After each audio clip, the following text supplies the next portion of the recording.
The Galactic Empire had ruled for centuries through fear. Whenever a world resisted, the Empire sent fleets so large that resistance collapsed within days. But Earth was different.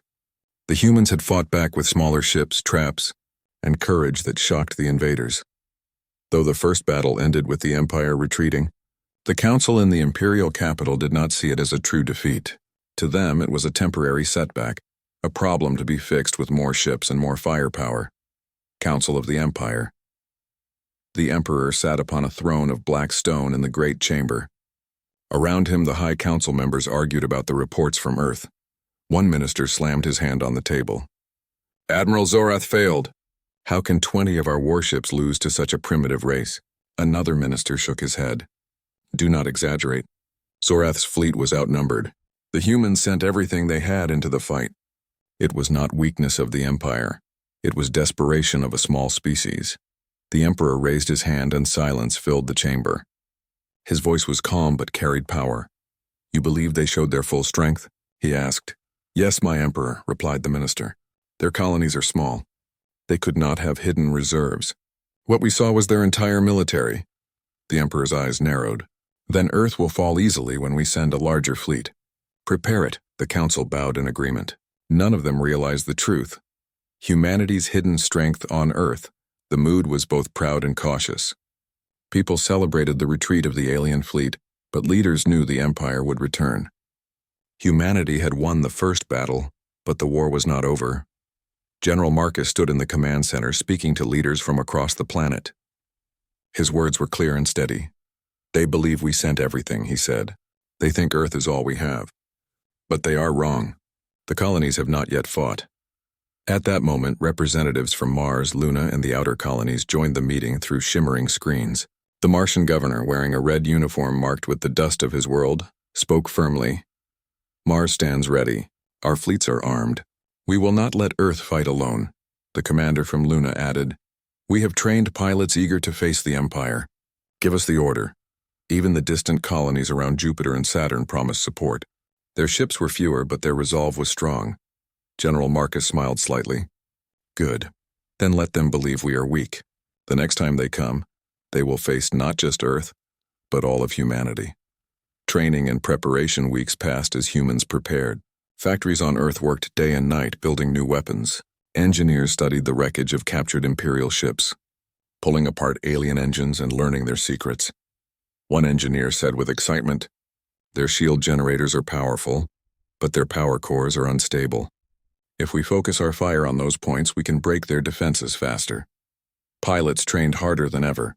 Young recruits flew in simulators practicing maneuvers against larger, slower ships. They repeated drills until they could act without hesitation. Colonial fleets traveled closer to Earth, gathering in hidden orbits. Humanity was no longer a scattered people. They were becoming one united force. Imperial overconfidence, meanwhile. The Empire's second fleet was being prepared.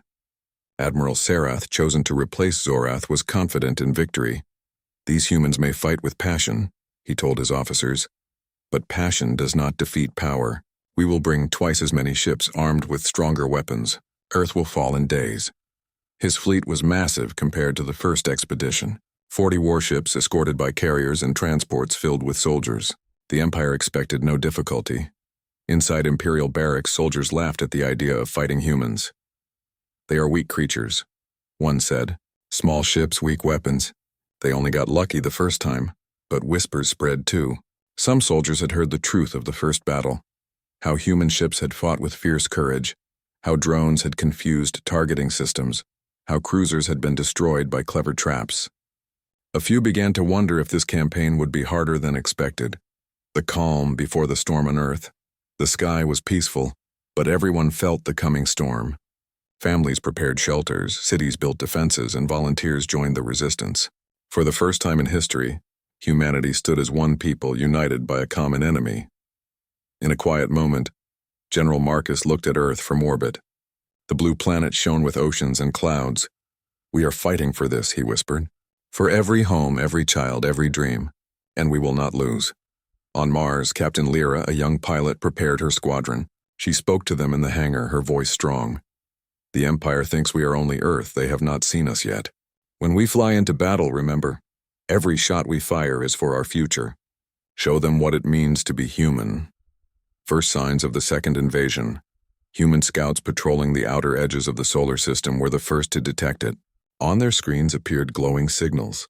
Dozens of ships entering from hyperspace. The second Imperial fleet had arrived. "Alert Earth Command," one scout said quickly. "They're here.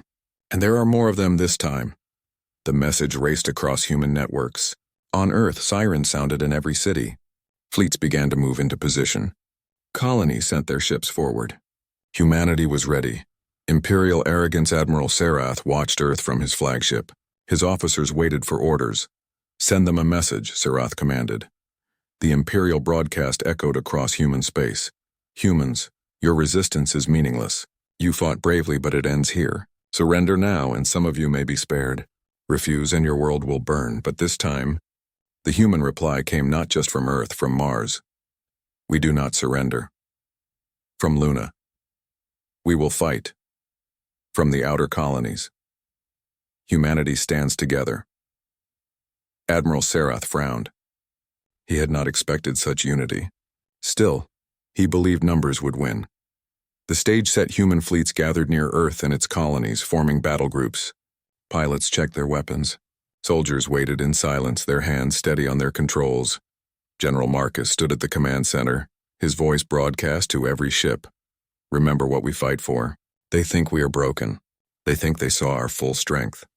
Show them the truth. Show them what humanity is." Across the fleet, cheers rose. Pilots pounded their controls. Soldiers lifted their fists and voices shouted the same word. Humanity. The second battle was about to begin. Imperial misjudgment. As the fleets moved closer, Admiral Sarath believed victory was certain.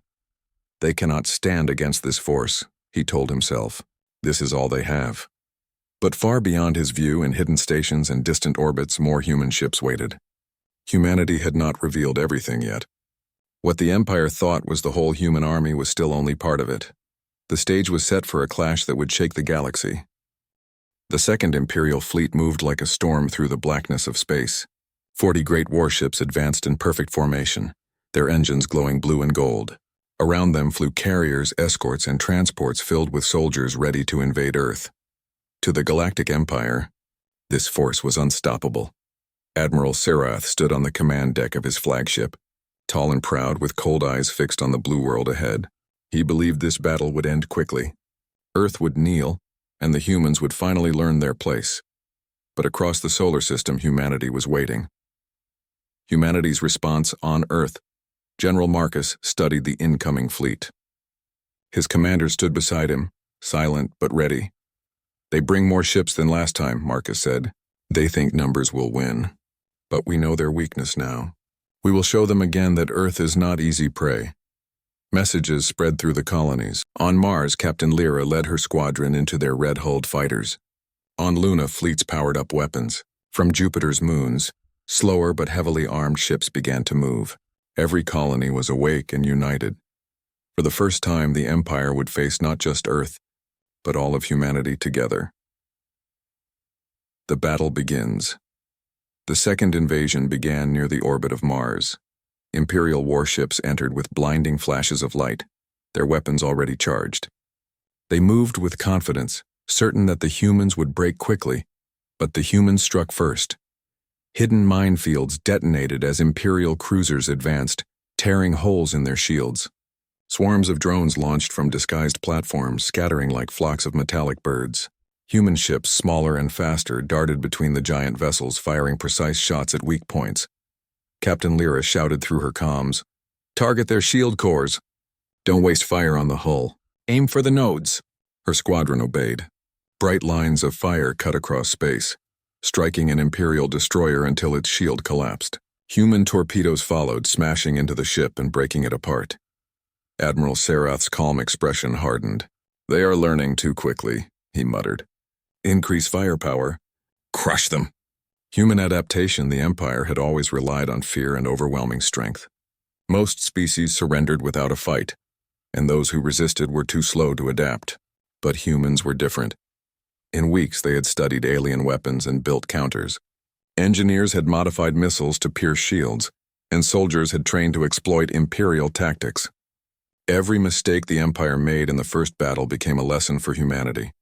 On board a command ship, a human officer reported, "Our drones are confusing their systems. Their targeting is slow." General Marcus replied firmly, "Keep pressure on them. Every second we hold them back is a victory." The turning point for hours, the battle raged around Mars. Explosions lit the void, painting the sky with flashes of white and red. Human ships fell, but they did not fall alone. Every loss was traded for an Imperial cruiser. Every sacrifice carried weight. Finally, the humans launched their surprise. From behind Mars rose a fleet that had remained hidden until now. Ships built in secret on Martian docks, armed with new weapons taken from Imperial wreckage. Their sudden attack struck the Empire's flank, catching them unprepared. Admiral Sarath gripped the railing of his command deck. "Impossible," he hissed. "How many ships do they have?" His officers exchanged uneasy looks.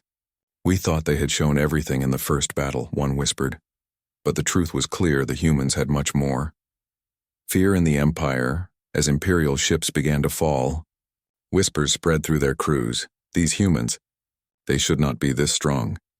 First they destroyed Zorath's fleet and now they're pushing us back. Are we fighting their entire species or just one world? Fear, something rare in the mighty fleets of the Empire, began to grow. Soldiers who once mocked the humans now fired with trembling hands. Officers who once boasted of quick victory now hesitated before giving orders. On the command deck, Admiral Sarath tried to hide his worry. "This is not fear," he told himself. "This is only resistance. We are the Empire. We do not lose." But deep inside, he felt the first shadow of doubt. Humanity strikes back, the humans pressed harder. Mars' orbital cannons fired beams that cut through shields. Squadrons of fighters launched wave after wave of attacks. Every pilot fought with determination.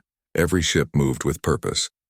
Captain Lyra's squadron broke through enemy lines, striking at the engines of a carrier. Explosions rippled across its hull, forcing it to retreat. Her voice was calm and proud. "Another one down. The Empire is not invincible." From Earth, General Marcus directed the battle with sharp orders.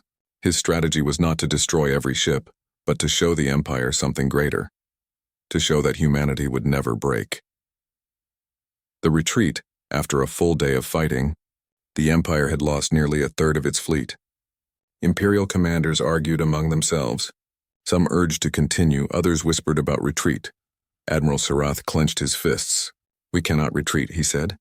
"The Emperor will not forgive failure." But his officers pressed him. "If we stay, we lose everything. These humans will destroy us all." Finally, with rage burning inside him, Sarath gave the order no Imperial admiral wished to speak. "Pull back. Retreat from Mars." The massive fleet began to withdraw, engines blazing as they turned away. The humans did not chase them too far. They had won enough. Aftermath, when the last Imperial ship disappeared into the dark, cheers erupted across Mars, Earth, Luna, and every colony. Humanity had stood against the Empire again, and again they had not fallen. On Earth, people celebrated in the streets. Children waved flags and families embraced, knowing they were still free. But the leaders remained serious. General Marcus addressed the Council of Human Worlds. "They will return again. Do not mistake this retreat for surrender. The Empire is wounded but not broken. We must prepare for their next move." On Mars, Captain Lyra stood with her pilots. Many were gone, their ships lost in the fire of battle. She raised her head and spoke softly. "They will come again. But we will be ready. For every ship we lose, we will build 2 more. Shadows in the Empire, in the Imperial capital." The Council listened to Admiral Sarath's broken report. The loss of so many ships shocked them. "How can this be?" one minister shouted. "These humans had no empire, no great fleets. How do they resist us?" Admiral Sarath bowed his head. "They learn quickly. Too quickly. Every weapon we use, they adapt to. Every tactic we show, they find a counter." The Emperor's eyes narrowed. "You mean they are growing stronger in the middle of battle?" "Yes, my Emperor," Sarath replied. "It is as if they are not fighting with one army, but with the strength of an entire species united." The chamber fell silent. The words were heavy. For the first time, the Galactic Empire felt something it had not felt in centuries. It was not anger. It was not pride. It was fear. The Imperial fleet regrouped far beyond the orbit of Saturn. wounded but not defeated. Admiral Sarath's pride had been bruised, but his orders were clear. Earth must fall. The Galactic Empire did not accept retreat as final. With reinforcements arriving from distant sectors, the new plan was to strike harder, faster, and with no hesitation. On board the flagship, the bridge was tense. Officers whispered quietly about the losses at Mars, about human tactics that had outsmarted their calculations. Sarath's jaw was tight, his eyes scanning the void ahead. The humans had defied expectation once, but the Admiral still believed the Empire's superior technology and numbers would win in the end. Humanity's hidden strength far across the solar system, hidden in shadowed orbits and distant stations, humanity's fleets gathered. Ships from Mars, Luna, and the outer colonies had joined forces with Earth's defenses. Engineers and strategists worked feverishly to prepare new weapons and coordinate battle plans. General Marcus watched the assembled fleet on the largest screen of Earth Command. The sheer scale of humanity's hidden forces was staggering. Ships larger than any the Empire had encountered, squadrons ready to deploy, drones programmed with advanced targeting algorithms, and orbital weapon systems aligned with surgical precision. These are only a fraction of what humanity can field, Marcus said quietly to his staff. If they think they have seen our full strength, they are in for a surprise. Across the colonies, leaders echoed the sentiment. Unity and discipline were the cornerstones of humanity's strategy. Every world had trained, every fleet had coordinated, and every ship had learned the lessons of the first two battles. Imperial confidence. The Empire, however, had no idea. Reports from scouts and spy probes gave incomplete data. Imperial officers assumed the humans were still a fractured force relying on Earth alone. They will break as soon as we strike, Sarath told his bridge officers. Their fleets are isolated. Their colonies are weak. Victory will be ours. The Emperor himself watched the preparations with an almost casual interest. They have resisted, he said, but resistance is not strength. We will teach them the meaning of fear. Even as he spoke, doubt flickered in the corners of the Council's minds, but they ignored it. The Empire had crushed thousands of worlds before. What was one more planet? They approached the Imperial fleet moved past Jupiter, engines burning with immense energy. The humans were visible now. Earth's blue marble glinting in the sunlight, Mars' rusty red orbit, Luna's silver curve. But the humans remained calm. They had no fear, only preparation and patience. General Marcus had placed his fleets in staggered formations, ready to absorb the initial strike. His strategy was simple: let the Empire come to them, then strike when they were overextended. From the command deck of Earth's flagship, he spoke to all human forces. They believe we are small. They believe we are weak. We will show them what it means to face humanity united. Hold your positions. Wait for my signal, and when the time comes, strike without mercy, but with precision. We fight for our homes. We fight for our future. Every pilot, every soldier, every officer understood. Their fingers tightened on controls and weapons hummed with readiness. The first contact, the Imperial fleet arrived near Saturn's orbit. Without warning, human squadrons from Mars and Luna launched in coordinated waves. Smaller, faster ships darted through the massive Imperial formations, drawing fire while heavier ships targeted shields and engines. Admiral Sarath was momentarily stunned. They are attacking already? Yes, sir, a junior officer replied. But these are only part of their forces. Others remain hidden. The first few skirmishes were chaotic. Imperial warships fired beams of energy that tore through space, but human ships weaved between the blasts with incredible precision. Torpedoes found weak points and drones sabotaged targeting systems. Imperial soldiers began whispering among themselves. How many ships do they have? They shouldn't be this strong, another murmured. The whispers spread like wildfire. Fear, subtle but unmistakable, crept into the ranks. The great reveal, then it happened. Hidden in orbits beyond Saturn and Neptune, humanity unleashed its true strength. Massive fleets that had been invisible to Imperial sensors now moved into the battle. Ships from Jupiter's moons, space stations from the asteroid belt, and secret orbital hangars all joined the fight simultaneously. Thousands of ships appeared, faster than Imperial scouts could report. Admiral Sarath froze. His eyes widened as reports poured in. This cannot be. They have more ships than our entire fleet. Every officer on the bridge looked stunned. Communications were clogged with incoming alerts. Imperial cruisers were struck from unexpected angles. carriers disabled by unseen drones, and supply ships destroyed before they could even reach the front line. The Emperor's Council received the news with disbelief. "How is this possible?" one minister asked. "We believed we had seen their full strength." Another replied, "We underestimated them." Badly. Humanity's unity from Earth to the outer colonies, human ships moved in perfect coordination. They had studied every tactic of the Empire, adapted every weakness, and learned from every previous engagement. General Marcus observed from the command center as the Imperial fleet faltered. "They see only Earth's strength," he said softly. "But humanity is more than one world. Today they see what it means to fight against a united species." Captain Lyra, leading her Martian squadron, smiled as her fighters struck at the flanks of the enemy. "This is what it means to be human," she said. "We fight together. We fight smart, and we do not give up." Human pilots, trained for years in coordination and strategy, carried out maneuvers that the Empire had never seen. They did not just fight, they controlled the battlefield. Every Imperial strike was anticipated, countered, or redirected. The Empire in panic. The first signs of fear became visible in the Imperial fleet. Orders were given, then retracted. Commands overlapped. Some officers hesitated to fire. Soldiers whispered among themselves, questions replacing certainty. Admiral Sarath tried to rally his forces. "Hold formation!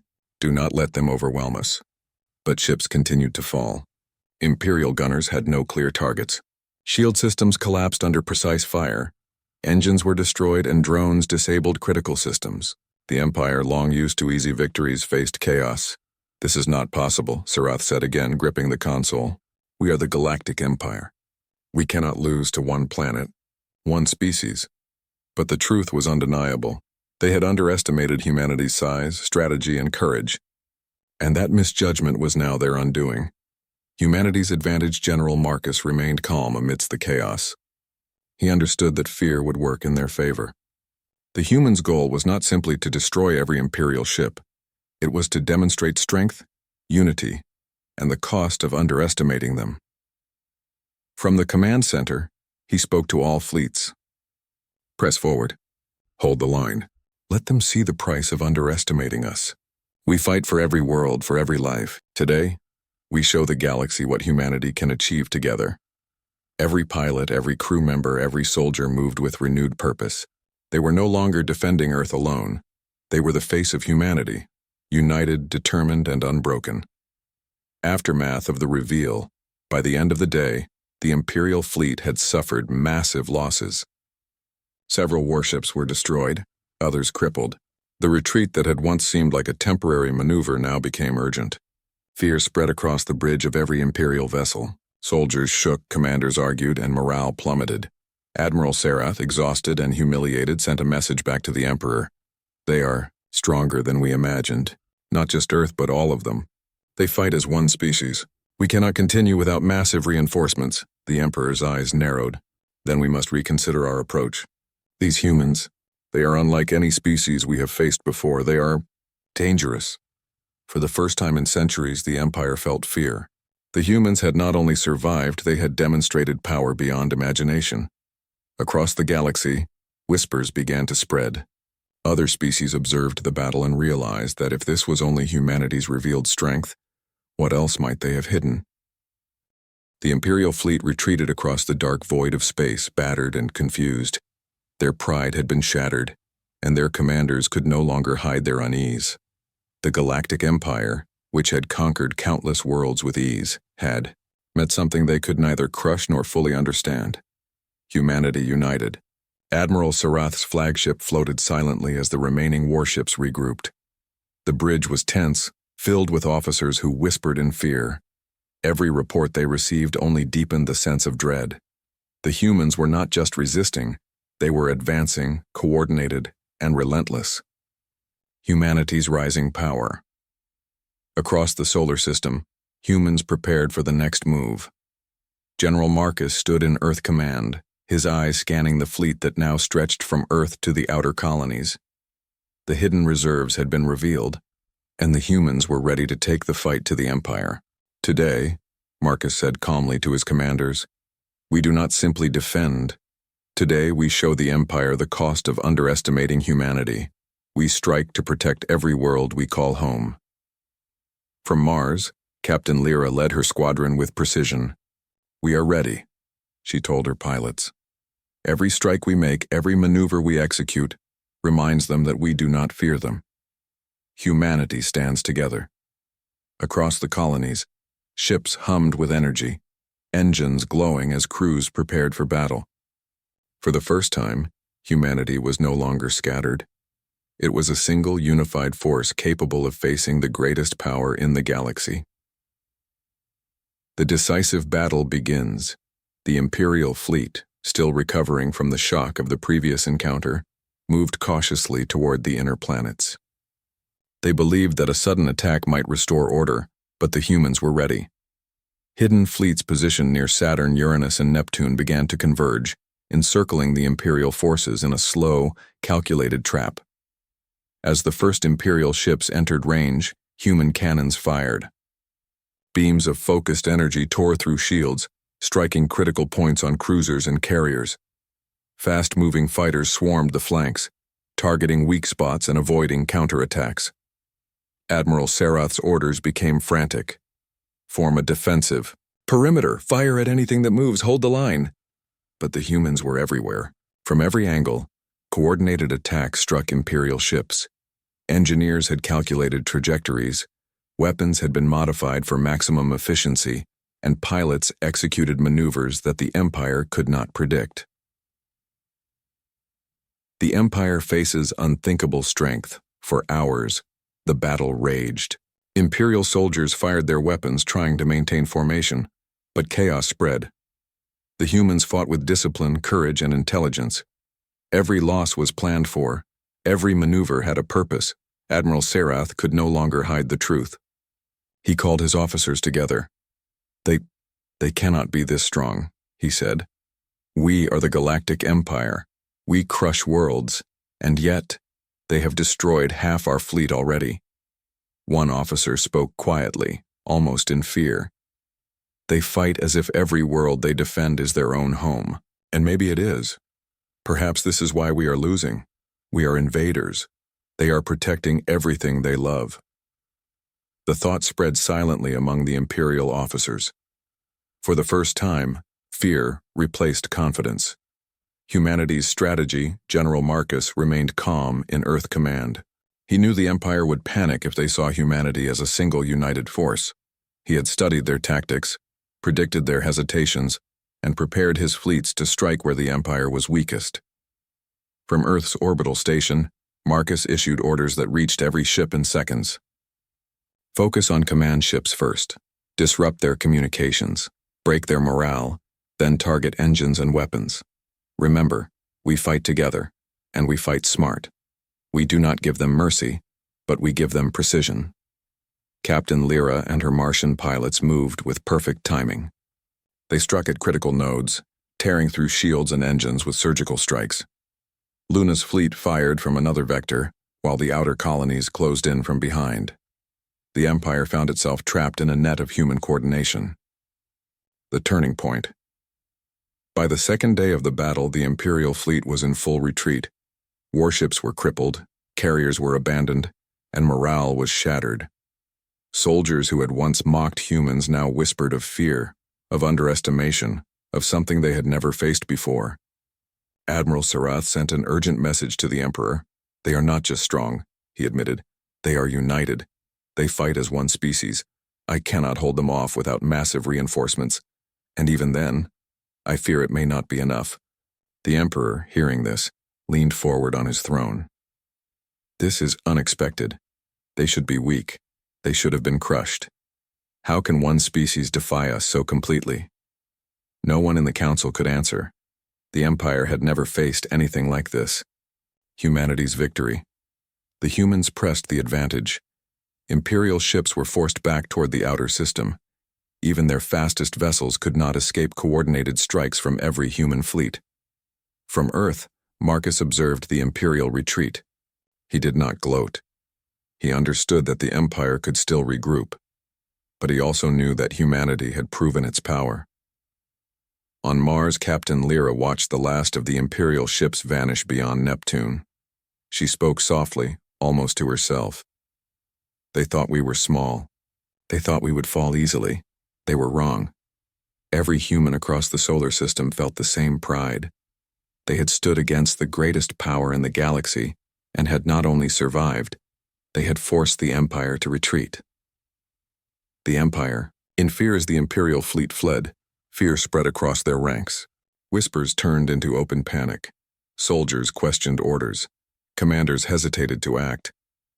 For the first time, the Empire realized it had underestimated humans, not just Earth, but all of humanity. Across the galaxy, alien species began to notice. They had heard of the Empire's defeat and questions spread. If that was not their whole army, then how much stronger are humans truly? Have we underestimated them for too long? Should we ally with them, or fear them? The shockwave of humanity's victory extended far beyond the battlefield. The humans had not only defended themselves, they had changed the perception of what one species could achieve. Humanity's message General Marcus addressed the entire fleet through the galaxy-wide communication network. Today, humanity has shown that we do not bow to fear. We do not surrender to power. We fight for our homes, our families, and our future. Let the Empire know that we are strong, united, and determined. And let the galaxy understand that humanity will never be underestimated again. Every fleet, from Earth to the outer colonies, responded with cheers, salutes, and the unified cry, "Humanity." This was more than a victory in battle. It was a declaration to the galaxy. Humans were no longer a minor species. They were a rising power, ready to defend themselves and their allies against any threat. Reflection. On Earth, General Marcus looked at the blue planet below. The cities, the oceans, the forests, they had all been at risk, but humanity had stood together. He understood the cost: ships lost, lives sacrificed, families mourning. Yet he also understood the lesson. Unity and courage could overcome even the greatest power. Captain Lyra, back on Mars, looked at the stars. They feared us because they thought we were small. Now they know the truth. We are many. We are strong. We are united. And we will grow even stronger. Across the solar system, every human understood that the Empire would return eventually. But now, humanity had proven it could stand against any threat. They had survived, fought, and won. Fear of the future. In the Empire's capital, reports continued to come in. Ministers and commanders debated strategy, but the fear was palpable. The humans had survived, adapted, and demonstrated strength that no one had expected. "They may be the future," one minister said quietly. "If this is only a fraction of their power, what will happen when they grow even stronger?" The Emperor remained silent, his face unreadable. The galaxy had changed. Humanity had stepped onto the stage as a force no one could ignore. And across the stars, a simple truth spread. The Galactic Empire had learned a lesson it would never forget. Humanity was not weak. Humanity was not alone. And humanity was only beginning to show its true strength. The galaxy was wide, full of stars and species, each one proud of its own history. Among them stood the great training base of the Unified Defense Force, a place where the strongest young warriors of many worlds came to prove their worth. The base was huge, built of dark metal and glowing panels stretching across the surface of a barren moon. Recruits trained day and night, their voices echoing through the halls, their footsteps shaking the ground. On this day, a new group of recruits was arriving. Tall insect-like beings with sharp limbs marched beside scaled reptilian soldiers. Bird-like creatures spread their wings proudly, while massive armored beings from high-gravity worlds moved with heavy steps. They all looked powerful, dangerous, and ready for war, and then came Mara. She was human. Her figure was small compared to the towering aliens around her. Her skin looked soft, without scales, fur, or natural armor. Her teeth were flat compared to fangs, her nails short compared to claws. She wore the same gray uniform as the others, but on her it looked almost fragile. The other recruits turned their heads as she passed. Some tilted their heads in confusion, others laughed openly. To them, she looked like a mistake, like someone who had wandered into the wrong place. "Is this a joke?" one reptilian whispered to another. That tiny thing is a soldier. The bird-like recruit cackled, feathers shaking. She will not last a day, the insectoid said with clicking laughter. Mara heard it all. She kept her eyes forward, her steps steady. She had known this would happen. Ever since Earth was invited into the Unified Defense Force, other species had looked down on humans. They saw humans as weak, too soft to survive in a galaxy of predators and warriors, but Mara had not come here to prove them right. She had come to prove them wrong. The recruits were gathered in the central hall. A massive alien instructor, taller than all of them, stepped forward. His body was covered in plates of stone-like armor, his voice deep and booming. "Welcome, new recruits," he said. "You are here to prove your worth. The Unified Defense Force takes only the best. Many of you will fail. A few of you will rise. It will not matter where you come from. Only strength, discipline, and skill will decide your place." His glowing eyes moved across the group. When they fell on Mara, he paused for a moment, then continued as if nothing was strange. But the other recruits whispered again, their voices like waves of doubt. After the speech, the recruits were led to their quarters. The base was divided into sectors, each housing hundreds of young soldiers. The rooms were plain, metal walls, bunk beds, and storage compartments. Mara was assigned to a room with 3 others, the reptilian, the bird-like, and the insectoid who had mocked her earlier. The reptilian recruit laughed as Mara placed her small bag on the lower bunk. "You here? Do you even know how to fight?" Mara looked up at him calmly. "I will learn." The bird-like recruit flapped her wings with amusement. "Learn? By the time you learn, you'll already be gone." The insectoid leaned closer, his many eyes glinting. "You should leave now. Save yourself the pain." Mara did not answer. She simply sat on her bunk, her posture straight, her expression calm. Inside, she felt the weight of their words. She knew she did not look like them. She knew she could not match their strength or natural weapons. But she had something else, something she believed they would one day see. The next morning, training began. The recruits gathered in the wide arena under the harsh glow of artificial lights. The instructors shouted commands and drills began at once. First came endurance. The recruits were ordered to run across the uneven ground of the arena, while carrying heavy packs. For the reptilian, the bird-like, and the insectoid, the weight was not much. For Mara, it was crushing. Each step felt heavier than the last. Sweat dripped down her face, her lungs burned, but she did not stop. The bird-like recruit laughed as she flew overhead, gliding easily. "Too slow, human," she called. The reptilian ran past her with ease, shaking his head. "You will collapse soon." The insectoid clicked his mandibles in mock pity. Fragile legs will break, but Mara kept running. Her steps were slower, her body weaker, but she refused to stop. She focused on her breathing, on placing one foot in front of the other, on not giving up. When the run ended, she was the last to finish, but she finished. The instructors noted this with interest. Weak, yes. Slow, yes. But not broken. Next came combat drills. The recruits were given practice weapons and ordered to face one another. Mara was matched against the reptilian, whose body was covered in scales thick as armor.